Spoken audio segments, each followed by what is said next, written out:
Le 1er février 1959, dans le froid glacial, de 30 degrés chaussés des montagnes de l'Oural 9, étudiants soviétiques se lancèrent dans une expédition de trekking fatidique et ne furent plus jamais revus vivants. Il s'agit d'un cas réel, documenté dans les archives gouvernementales, mais pendant des décennies, la réalité des faits est restée enfouie sous des couches de questions sans réponse. À leur arrivée, les secours ont découvert la tente lacérée de l'intérieur, sans aucun effet personnel. Dans la neige, des traces de pas nus menaient à des corps éparpillés, certains à peine vêtus, d'autres avec des côtes et des crânes brisés par des forces si puissantes que la science ne pouvait les expliquer, mais sans blessures externes. Il n'y avait aucune trace d'animaux sauvages, ni aucun signe de combat. Depuis plus de 60 ans, l'incident du col Dyatlov hante la Russie, tel un cauchemar éveillé, donnant naissance à des théories, allant des expériences militaires top secrètes au surnaturel. Aujourd'hui, nous allons rouvrir chaque page du dossier pour voir si la vérité est bien plus terrifiante que les rumeurs. Avant de commencer, si vous souhaitez continuer à explorer les disparitions réelles et non résolues, cliquez sur le bouton « J'aime » et abonnez-vous maintenant. Partie 1. Les 9 étudiants et le voyage fatigue. L'expédition comptait 9 membres, tous étudiants ou anciens élèves de l'Institut Polytechnique de l'Oural, mené par Igor Dyatlov, 23 ans. Connu pour sa planification méticuleuse et son expertise en alpinisme, Dyatlov était accompagné de 8 compagnons, la plupart âgés d'une vingtaine d'années, tous vétérans d'expéditions soviétiques difficiles. Le 27 janvier 1959, ils quittèrent la ville d'Ivdel pour se diriger vers le mont Haut-Orten, un sommet isolé que les Mansi peuples autochtones surnommaient de manière inquiétante la montagne des morts. Ils emportaient tout le nécessaire, tentes, nourriture, outils, d'autodéfense, appareils photos et journaux intimes. Les dernières photos les montrent souriants, jouant de la guitare et documentant chaque étape du voyage malgré des températures descendant en dessous de 20 degrés Celsius et des vents violents. Mais le 31 janvier, la météo s'est détériorée. Une soudaine tempête de neige les a contraints à dévier de leur route, les forçant à planter leur tente directement sur le versant du Kolatsiakl, un nom qui signifie « montagne des morts » en mansi. Ce fut une décision fatidique. En quelques heures, chaque trace de leur présence allait devenir l'un des mystères les plus tenaces de l'histoire russe. Partie 2, la nuit sans retour. Dans la nuit du 1er février 1959, le vent hurlait sur la pente et les températures plongeaient jusqu'à 30 degrés Celsius. Sous une tente dressée à la hâte sur le flanc du Kolatsiakl, les 9 randonneurs se serraient les uns contre les autres, essayant de se réchauffer grâce à leur sac de couchage et à la chaleur corporelle de chacun. Leur carnet de voyage suggère que quelques heures plus tôt, l'ambiance était joyeuse. Puis, quelque chose se produisit. Personne ne sait exactement ce qui les a poussés à ouvrir leur tente de l'intérieur et à fuir. Certains sont sortis, vêtus uniquement de chaussettes ou de sous-vêtements.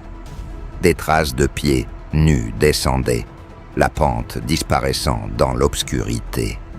À l'intérieur de la tente, il n'y avait aucune trace de lutte, aucun dégât à leurs biens, et rien ne semblait avoir été volé. Certaines théories suggèrent qu'ils ont entendu un bruit terrifiant ou vu quelque chose de si effrayant que la fuite semblait être la seule option.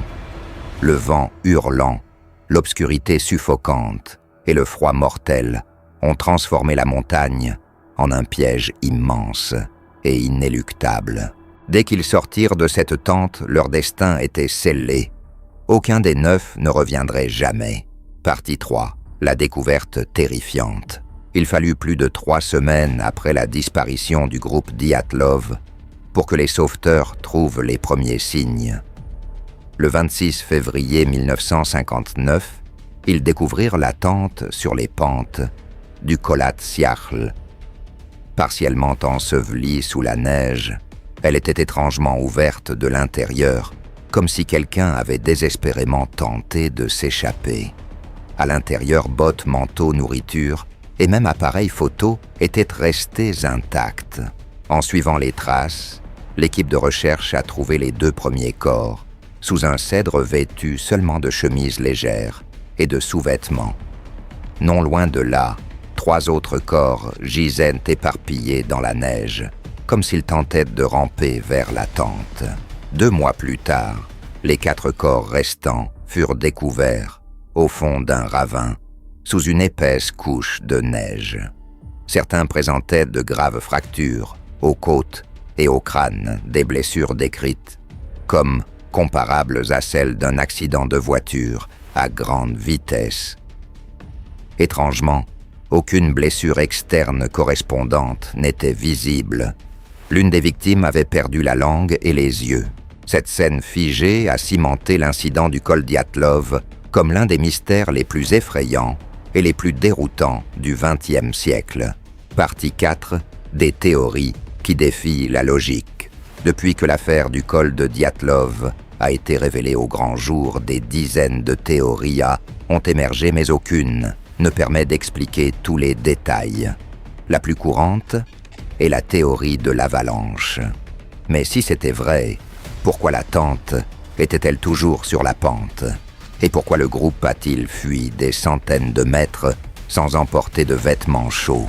Une autre théorie prétend qu'ils auraient été victimes d'une expérience militaire secrète, impliquant possiblement des armes à ultrasons ou des bombes thermiques. Cette théorie est corroborée par des témoignages de sphères oranges brillantes, aperçues dans le ciel cette nuit-là par plusieurs témoins. Certains pensent même avoir rencontré une présence extraterrestre ou une créature mystérieuse tapie dans les montagnes de l'Oural. Les blessures étranges, l'absence de langue et Dieu et l'absence de toute trace de lutte donnent un poids inquiétant à cette hypothèse. Bien que les autorités soviétiques aient officiellement conclu que la cause était une force naturelle, irrésistible, la véritable réponse reste encore aujourd'hui enfouie dans la neige et la glace. Partie 5. L'héritage du mystère du col de Dyatlov. Plus de 60 ans se sont écoulés depuis cette nuit fatidique. Mais l'incident du col Dyatlov n'a jamais perdu son attrait mystérieux. Pour le peuple russe, il ne s'agit pas d'un simple dossier, mais d'une partie de la mémoire collective liée à l'époque de la guerre froide, où l'information était étroitement contrôlée et où les événements inexplicables étaient souvent dissimulés au public. Au fil des décennies, cette affaire a inspiré des dizaines de livres, de documentaires et même de longs métrages. Journalistes, chercheurs et aventuriers sont retournés sur le site à maintes reprises, équipés de matériel moderne, dans l'espoir de découvrir la vérité. Pourtant, chaque expédition semble soulever plus de questions qu'elle n'apporte de réponses. En 2019, le gouvernement russe a rouvert l'enquête de manière inattendue et publié une conclusion officielle. Une avalanche rare avait contraint le groupe à fuir sa tente dans des conditions extrêmes. Cependant, de nombreux enquêteurs indépendants et experts scientifiques restent sceptiques, affirmant que cette explication ferme le dossier sans plus de précision, tout en laissant subsister des incohérences flagrantes, allant des blessures inhabituelles et du manque de vêtements appropriés aux témoignages de sphères oranges brillantes dans le ciel nocturne. Aujourd'hui, le col de Dyatlov est plus qu'une simple destination de randonnée exigeante. C'est un symbole des mystères les plus tenaces du monde. Chaque année, des centaines de visiteurs s'y rendent debout dans le vent glacial et la neige épaisse, essayant d'imaginer les événements de cette nuit de 1959. Peut-être la vérité sommeille-t-elle encore sous la glace éternelle, attendant le moment propice pour être révélée. En attendant ce jour, le col de Dyatlov restera un point d'interrogation gravé dans l'histoire. Une énigme qui continue de défier la curiosité, l'imagination et la compréhension de l'humanité. Si l'histoire du col de Dyatlov vous a donné des frissons et vous a donné envie de découvrir d'autres mystères bien réels, cliquez sur « J'aime » pour savoir que vous êtes toujours là et appuyez sur « S'abonner » pour ne rien manquer. N'oubliez pas d'activer la cloche de notification, car la prochaine disparition que nous explorerons pourrait être encore plus étrange que celle de Dyatlov.